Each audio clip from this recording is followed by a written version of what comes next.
Severance agreements are not just about severance pay. In fact, there's a lot you're giving up, including things that might impact your next job. Hey everyone, it's Acacia, the CEO legal coach. Today we are here talking about severance agreements. And when you're laid off, believe it or not, your employer is likely going to take a lot of action in that agreement to limit where, how fast, what you can do in your next job. Right? They're laying you off, and yet they're saying, by the way, you also can't just go get any new job. So that's what we're going to talk about today. How does this impact things? What does that mean for you? And I always do, if you're not familiar with me or how the Aligned Business Series goes, which is when I go live 3 times a week, that I always have a live Q&A. So please add your comments, please add your questions into the chat. We will get to them at the end once we get through all of the core content, okay?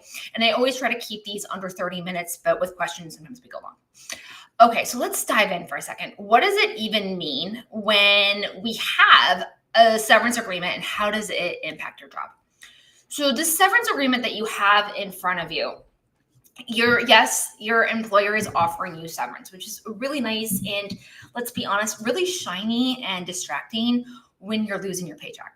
When you've just been told you're laid off, like, money suddenly becomes a different type of worry. Maybe you were worried about it before, maybe you weren't, but now you definitely are thinking about it in a way you hadn't been. And you want to get the next paycheck lined up or start that business. Use this to get yourself onto your future. But as we're going to see here, I've got about 5 different areas where your severance agreement might limit your next job. And then we're going to go over 2 more where it's going to limit the pay you get. Believe it or not, that severance pay may not all be yours. And it might even come down to whether you get employed. It's horrible, right? But then also something else that you can ask for to help you in your new job. All right, so a lot to get through. First and foremost, what is the very first section on a severance agreement that is going to be your number one limiter in getting another job? It's called a non-compete. A non-compete clause stops you from working for a competitor, people in your industry. It could be very, very broad. It could be just, hey, you can't work anywhere in 200 miles. And it's like, anywhere? Anywhere. Like, what? Versus sometimes it's just you can't work for our competitors, or you can't work with our clients or vendors or competitors. So how your non-compete is worded is really, really important, because you want to know what that scope is. You don't want to go apply for a job and then be told you can't work there. You have a contractual agreement not to. It sucks. Or worse, they sue you for it, but more likely they're going to come and tell you can't do that. And you're like, but wait, I needed a job. It's really important to understand 99% of severance agreements are going to have some type of non-compete. It's also very likely that you've already signed some type of non-compete back when you signed your offer letter. Your offer letter is when your current employer, the one that's letting you go, when they gave you the job you have. When they gave you this job, said, hey, here's your salary, here's how things are going to go. Some of those other words on the page were very likely non-compete back then as well. So know that there are likely layers to it, and this is how that's going to go. So the non-compete limits where and how quickly you can get a job. And I have seen non-competes. They're usually 6 months to 2 years. 6 months to 2 years. And sometimes they're limited to just you can't start the job. Others are you can't apply. Imagine not being able to apply for a job in your industry for 2 years. What are you supposed to do? The FTC tried to ban non-competes across the board last year, and that got overturned in court, which is a real bummer, because I do think there's a certain level of employee where it would be beneficial to, if they're laying you off, just go get it, let these people get a job. But anyways, it got overturned. So now non-competes are state by state. Some states, almost anything on that paper, your employer is able to do. Like I said, they could prevent you from getting any job in 200 miles for 2 years. What are you supposed to do? Relocate? So being mindful of what's on the paper, where in other states, it must be limited to direct competitors or very limited in time, things like that align more to your job, right? If you have a job that had a lot of sensitive information, the business plans for the next 2 years, well, that would have a little bit more limitation on when and where you can go versus somebody who was just like, I was just selling like their basic product. Like, I don't know what's happening with the company at the executive level. So these types of things, okay? Now, one thing I like to always recommend is that when you have a non-compete, get it clarified the way you need it clarified. Get it clarified the way you need it clarified. Just the way they put it on the paper does not mean you have to accept it that way. By the way, you never have to sign a severance agreement, completely optional to sign it. But if you don't sign it, you don't get the money.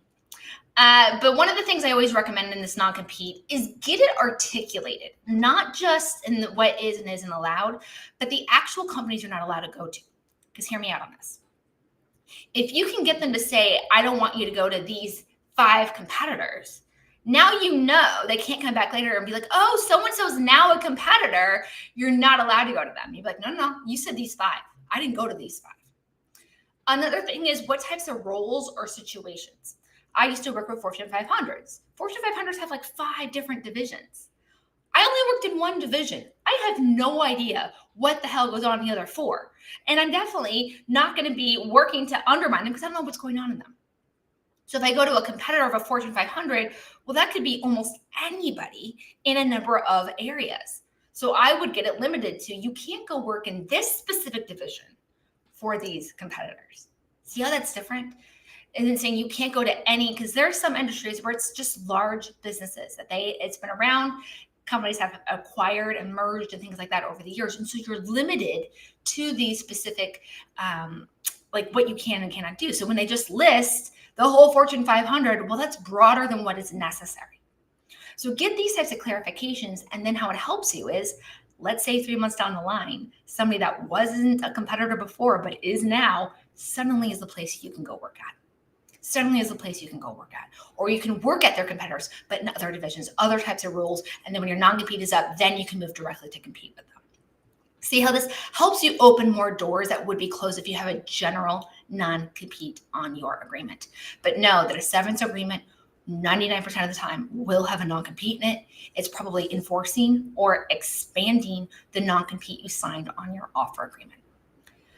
So the next way, I know there's going to be some questions about that. Go ahead and get those questions into the chat, guys. Don't worry, I will get to your questions. I promise. Okay. The next one where things can start to affect you is a non-disclosure. Non-disclosure agreement, sometimes called an NDA, might just be in there as a non-disclosure paragraph. Why this matters for your next job is one of the biggest things that I see happen is that when you have a non-disclosure on the paper, it says that you promise to keep the company's information secret. You promise not to use it. You promise not to share it, which means sometimes the knowledge and experience you've acquired over your career technically belongs to somebody else. But you're going to go on in your career and do what you do best. Share what you do best. Share what you know, your experience. So sometimes sharing that or using that is in violation. And when I had a family member, this happened to a family member, so this is a real personal story, is he had worked for this company for, I don't remember how long, like a decade or something. And he ended up over that time creating a customized software program for them. So as the company grew and changed, he was the one in the back end building and creating this thing. So when they let him go, he's like, I'm going to go create my own company, my own consulting firm, and use, I already know how to build this product. I don't need their product. They can have theirs, but I know the back end code and I can create my own version and customize this for others. Nope. He was not allowed to use that information because he worked for an employer, gave it to the employer, and because it was created within his employment, that intellectual property belonged to his employer, even though he's the one who created it from scratch. He's the one who was the brains behind the whole thing. They ended up creating a whole department around him and its knowledge, and he didn't get to take any of it with him in his future because he had signed away. When usually on an offer letter, you sign saying, hey, yeah, anything that I create and do in this job belongs to my employer. This happened to another family member. His name was on a lot of patents. But those patents were created under his employment umbrella. And so his employer's name is also on those patents. And because they were created under the employment umbrella, he can't go use those own patents on his own stuff, even though his name's on them in the USPTO. They happened under his employment. They belong to the employer. So non-disclosure can go beyond just sharing insider info type of a thing. It comes down to the intellectual property and what your role is, what you created while you were there. You can't take that with you to a new employer. You can't take it with you to your new company unless you get permission to. Okay, so this is why we want to look at the non-disclosure on your severance agreement, because that type of expertise, knowledge, and experience might be capped or limited when you go to whatever you do next. So you want to check out the non-disclosure, like I said, confidentiality there. The next one that happens on a severance agreement is the non-solicitation, which, by the way, guys, I realize I didn't put this up. I have a whole program where I put everything I know about severance agreements into different modules, pay modules, insurance modules. This, your next role, is a whole module where it's got the videos, it's got checklists, it's got guides, all that in there. So if you need more details about any of this, know that I have that there, okay? That is available to you. So don't feel like you have to rush taking notes, but there's a whole program where I really, really deep dive into this. So, okay, so we were talking about non-solicitation here for a sec. Non-solicitation. It's a rule that stops you from recruiting the people, right? We just talked about you can't take certain ideas and IP and things like that. Well, now you can't take the relationships. Now, some non-solicitation clauses will be like, okay, well, you can't take our clients with you. Well, that kind of makes sense. It's not fair that because you got let go, you get to take the company's clients with you. But sometimes it also says you can't use your relationships with our clients or with our vendors or with any of our staff to get your next job. You can't use your relationships with any of them to build a new company. You can't use any of that. You definitely can't poach them from us. You can't encourage them to leave us. So that's non-solicitation. It's about protecting the employer's relationships and the ones that you gained access to and got to use because you were employed by them, because now you're not employed by them. Okay, so that's non-solicitation. Rehireability. This is a big one. This is a big one. Oftentimes when we leave a company, when we're being laid off, it might just be because there's a cash flow shortage or something's going on in the economy or the industry. And they're like, yeah, we want to hire you back. 8 out of 10 severance agreements will not allow you to be hired back. It's called rehireability, but that's probably not the word it's under. It's usually just a random sentence, and it could be anywhere on the document, okay? And what it is a sentence or clause that says whether or not you can work for that company again. And like I said, 8 out of 10 times the answer will be no. And you have contractually agreed to this. And it's going to be on file with HR. So you're not allowed to ever come back to this company in any form or fashion. Not even 20 years down the road in a whole different division. You have contractually said, I will never work for you again. But they can sometimes go further. I recently saw one where it wasn't just you can't work for us. You can't work for our partners or our affiliates ever. We don't even know what affiliates is right now, let alone what it will be in 20 years. What do they end up taking over the entire industry? Think of some of the big like Fortune 100 companies. How many smaller brands and smaller pieces do they have to them? You might be saying, I will never work for you again. I will never apply to you again. And if I do, I'm in breach of contract. They could fire you the second it happens or they realize it. That sucks. So it's really important. Like I said, 9 out of 10 severance agreements will have this in there. 8 out of 10 will say you're not allowed to return them. So if that is something that you're anticipating, if that is a conversation you've had with HR, your boss, your team members, make sure that clause, that statement is clarified or removed so you're not prohibited from coming back, okay? That's really important if you have any intent of being hired back on in the near future. The next clause, I know we're still going. We're on this is the last clause, and then we're gonna go over 2 things about money and ways that you can get support in your severance agreement. Yes. So this one is called non-disparagement. This one, again, that word is called a non-disparagement, but you're never gonna see that phrase on the document. I don't know why we give things names and then never use them. But what it is somewhere in your document, you're going to find a clause that says whether or not you or the other side can say anything bad about each other. 9 out of 10 times, it's going to prohibit you from saying anything about them, but it's not going to prohibit them from saying anything about you. So it's an area that we can negotiate. Why this matters. You might need them as a reference someday, right? Hey, your next job might be like, we want to check your last 3 employers, write them down. And then what are they going to say? When your future employer calls them and says, I want to verify their employment with you, what is going to be said about you? Yeah, we let them go. Their last day was September 15th. That doesn't sound too pretty, even though it is what happened. So we want to clarify what they can say about you, and they're definitely going to want us to clarify what you can say about them, right? You don't get to go to the press and be like, they were shitty, they did this, they did that. They don't want their reputation ruined, which is why you're going to see it in the majority of severance clauses, agreements. But if you see it, I want you to go back and make sure it's mutual. I want you to make sure it's mutual, and I want to make sure you get the references you need out of these people, because it is not your fault you're being laid off, and you should not be punished in the future moving forward because of what they have decided to do. And so that's really important to make sure that is mutual. It's a mutual thing. So, all right, we've gone through the main clauses. Don't forget to get your questions into the chat, because I'm about to get to all of those, okay? And let me see. Now we want to talk about the two things that really matter when it comes to, first is the money, okay? In exchange for you giving up usually a lot of rights, far more than we've even talked about. We've already talked about, 5-6 ways that severance agreement can limit you getting your next job. And that's not all they're asking you to waive. This is just one of 4 areas. But what they're going to do is give you money for that, right? That's what your severance payment is they're paying you to give up your rights. You think they're paying you as a gift or for your service. No.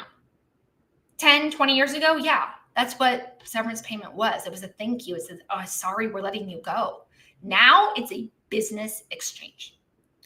And so what ends up happening is that once you have found your next job, usually you will find a clause in your severance agreement that says you now have to tell the people who just laid you off. And if there's any severance payments left coming to you, any benefits, they're now extinguished. So let's say you get 2 months of severance, but you find a job in a month, you don't get that extra month. And you have contractually said you're going to do this. So you're in breach of contract if you don't. So it's really important to know if your severance agreement has anything that is about whether or not you're going to have to tell them and if it cuts off your payments. Whether or not you have to tell them and if it cuts off your payments. Okay. So one way to get around the payments, we've talked about some other things about getting around your non-competes, is get more money up front. Get more money up front. Get it in a lump sum. Hey, instead of it going 2 months, just give me a 2-month lump sum up front. That way, when you start your job on week 2, you're not going to lose anything. You still get the value. So understanding how the value of the money is versus the dates of when you start your next job. I also, this is something I didn't mention. Let's say you have a non-compete that's 6 months. Let's say you're not allowed to apply for jobs in your area for 6 months, but your severance package is for 2 months. Well, what's supposed to happen those other 4 months? That's not a fair value exchange. So remember, you are giving up something in exchange for that money. Let's make sure you get money worth what you're giving up. So either you want to give up less or you want to get more money, right? That's that.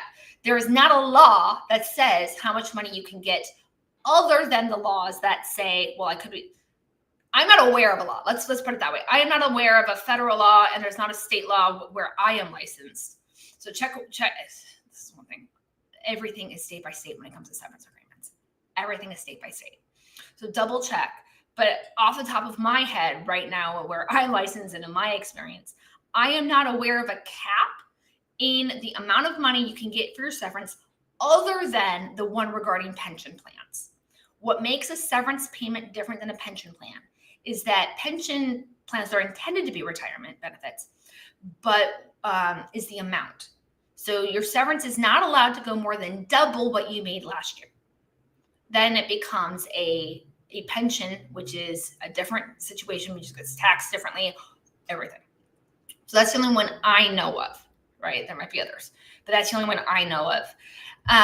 So generally speaking, though, back to what we were saying, though, if they're going to pay you for 2 months, but you're not allowed to apply for 6 months, well, you're going to need at least 7 or 8 months, because by the time you can apply, you still need time to get the jobs. So making sure there's that fair value exchange in every single element that you're giving up and what you're getting. And then the other thing that is negotiable that most people don't realize, and it all comes down to who you are, what you might need, is sometimes, especially for bigger companies, they'll pay a recruiter, or they'll pay to get resume services, or they'll pay to help you set you up for success to get the next job, okay?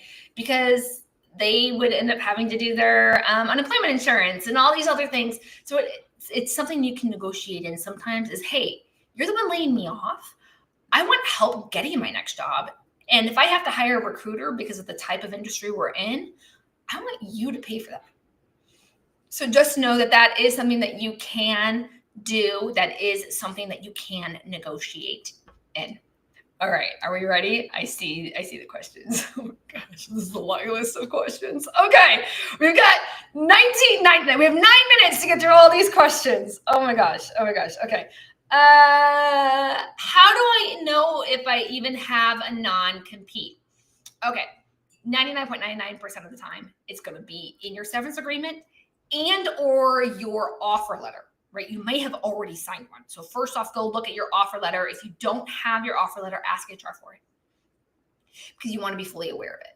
But they're almost always going to put some limitation on where you can go and how fast you can go there. Almost always. I've never seen a severance agreement that hasn't had one, but I don't want to say 100% of them just in case there's that one out there that didn't have it because it was written by somebody who didn't know what they were doing or ChatGPT did it or something. But you're almost always going to have one. So the key is it may not have those words. It may not have the words non-compete.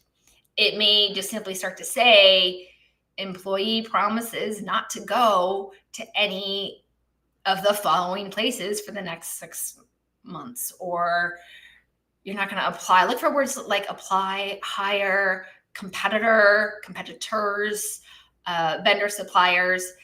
Anything that they might look to generally, it's usually in general words, and they use general words because they can interpret them how they want.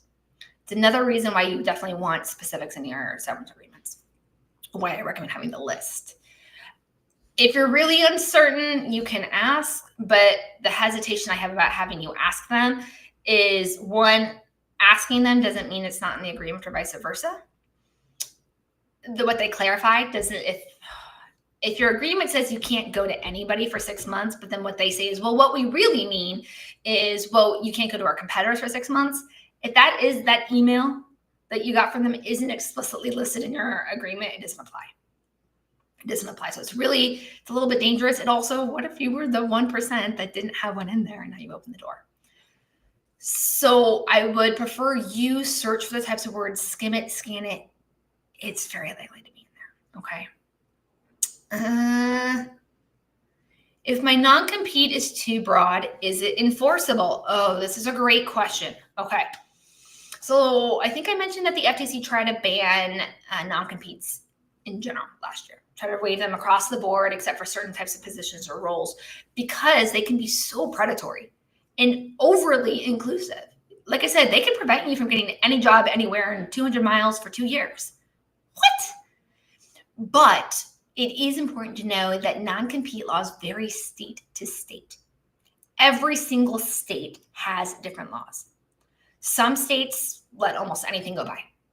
Like the one I just said, 200 miles. But other states are very specific. Like it must be related to your specific job, must be the employer has to demonstrate that it would harm them. The time must be limited. The geographical situation must be limited and things like that. I think California, I'm not licensed in California, but my understanding is they're pretty narrow in what is even allowed.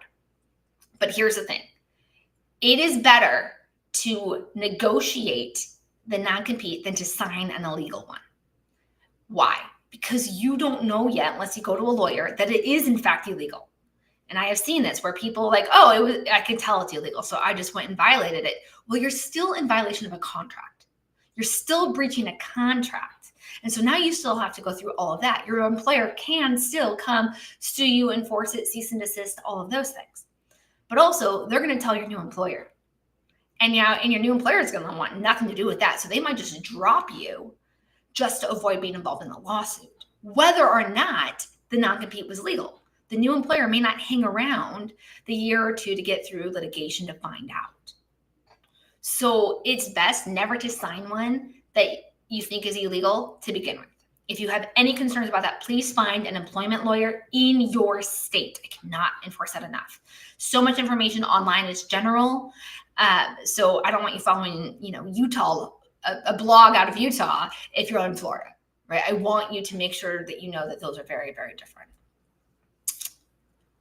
What's the difference between a non-compete and a non-solicit? Sure. Yeah, non-compete.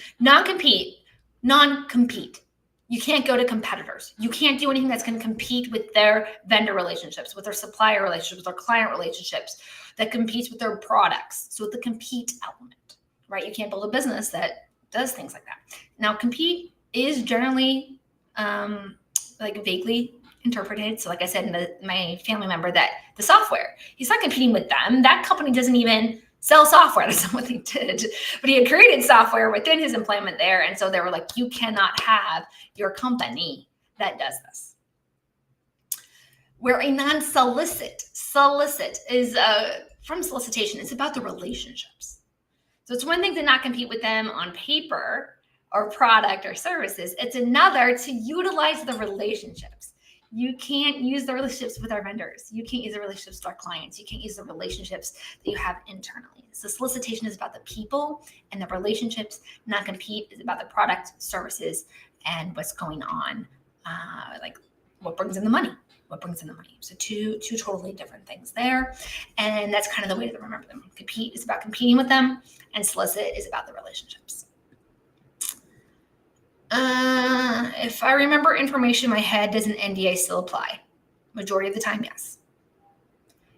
You don't have to physically steal the papers. You don't have to sneak them in your briefcase out the door. You don't have to download those files onto your hard drive or into the cloud. In fact, please never do any of that. But that's not what it means to steal.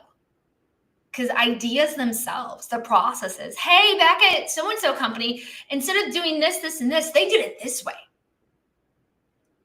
That's insider info that you've got because you work there. That might be a trade secret you just shared. Because if that process impacts their money, impacts how they do business, impacts their competitive advantage, it's likely a trade secret, right? And so that type of stuff right there can be a violation of a non-disclosure agreement. Yeah, many violations of non-disclosure agreements are not intentional.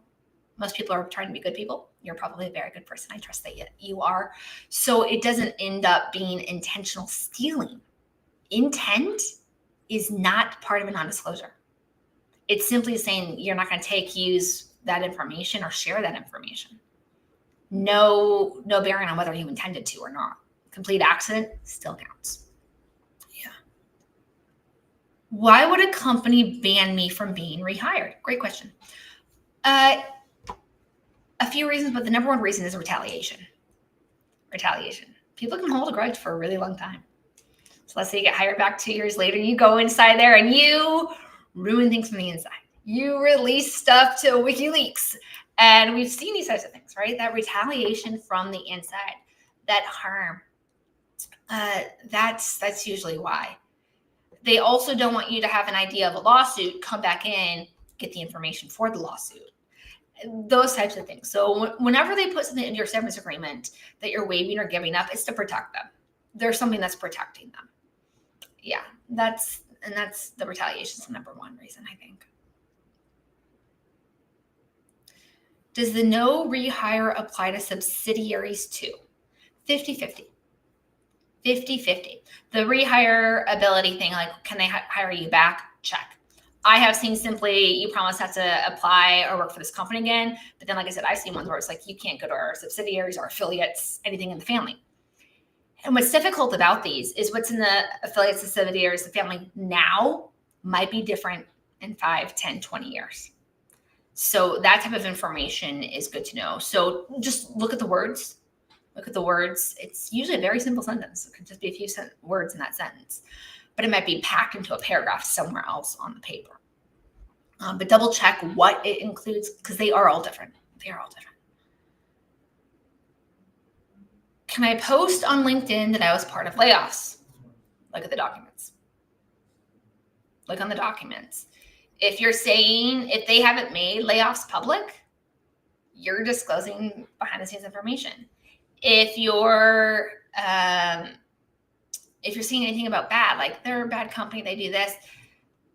Yeah, so it can kind of come to the idea of the general information that they've released, right? We know that Oracle, ConocoPhillips, I think some of the casinos here in Vegas, some other things, they announced their layoffs. So saying that you're part of that, you're not violating anything.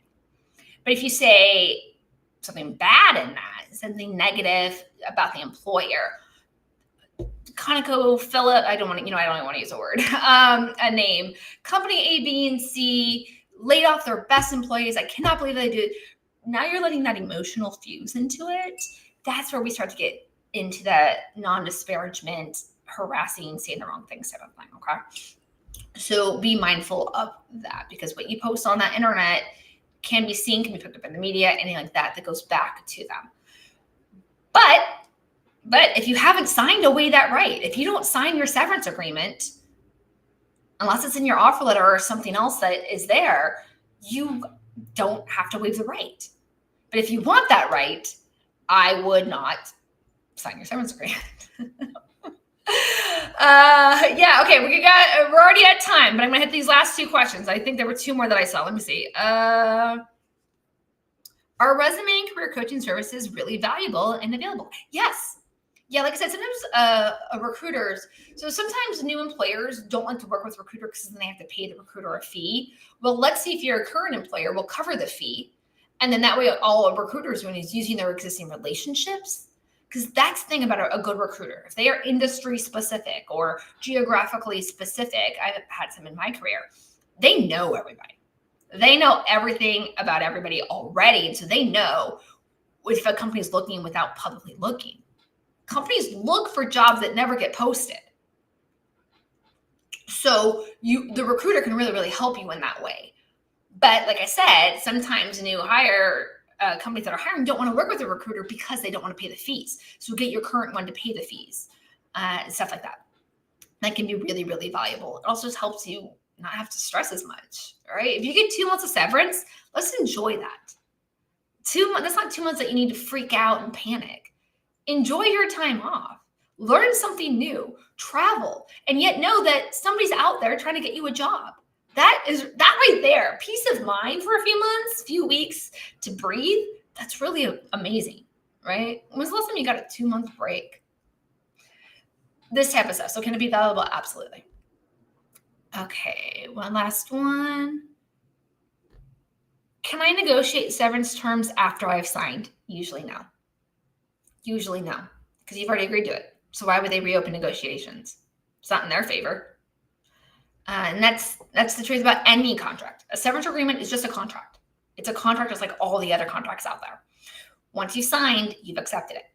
But you do not have to sign. So make sure that you're negotiating to get what you want, or walk away. Walk away if you want to. If you're like, no, I'm not going to sign an extended non-compete. I want a job. I have a job lined up. I'm not going to sign this. Those are your choices. 100% your choices. All right. Also, CEO Legal Coach here. Again, I've got a program called Severance Studio where I break down everything, give you checklists, walkthroughs, videos, resources. If you've been recently laid off, you're facing a severance agreement, everything's in there. And then I also have some articles written at ceolegalcoach.com/severance agreement. And that's agreement singular. All right, I go live every Tuesday, Thursday, and Friday. And all this week, it is all about severance agreements. So keep thinking of your questions, your ideas. Share this with anybody who's being laid off or might get laid off, is scared of this, is nervous about it, because we want this to be a positive thing. Letting go of a job that wasn't right for you can actually be an amazing, amazing, powerful thing for you in your life. Let's let it be that. Let's work to make it that so you have an amazing